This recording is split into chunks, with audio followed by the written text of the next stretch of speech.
தோழர்களே, இன்றைக்கி நாம் பார்க்க போகிற உணவே மருந்து புதினா. அதில் உலோகச்சத்துக்கள், பாஸ்பரஸ், கால்சியம், இரும்புச்சத்து, விட்டமின் ஏ, நிக்கோடிக் ஆசிட், ரியோமினோவின், தயாமின் இதெல்லாமே இருக்குது. இது எதுக்கெல்லாம் நல்லது அப்படின்னு பார்த்தா, எரிச்சல், உடல் சூடு, நெஞ்செரிச்சல், தொப்பை குறையிறது, புது திசுக்கள் உருவாகிறது, முகப்பரு, சிறுநீர் எரிச்சல், ரத்தம் சுத்தம் செய்கிறதுக்கு சரியாக இருக்கும். புதினாவும் தேனும் கலந்து சாப்பிட்டா மாதவிடாய் சீராகும். புதினாவும் ஏலக்காயும் ஜூஸ் பண்ணி சாப்பிட்டா வயிற்றுப்போக்கு உடனடியாக நிற்கும். புதினா எலுமிச்சை சாறு, இஞ்சி சாறு வாந்தியை நிப்பாட்டும். புதினா பனங்கற்கண்டு நோய் எதிர்ப்பு சக்திக்கு நல்லது. புதினா மிளகு நுரையீரலை பலப்படணும்.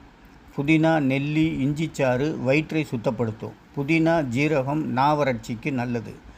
புதினா உப்புத்தூள் மஞ்சள் பற்பொடி செஞ்சிங்கன்னா மிகச் சிறப்பாக இருக்கும். இது போன்ற நல்ல தகவலுக்கு சப்ஸ்கிரைப் பண்ணுங்கள்.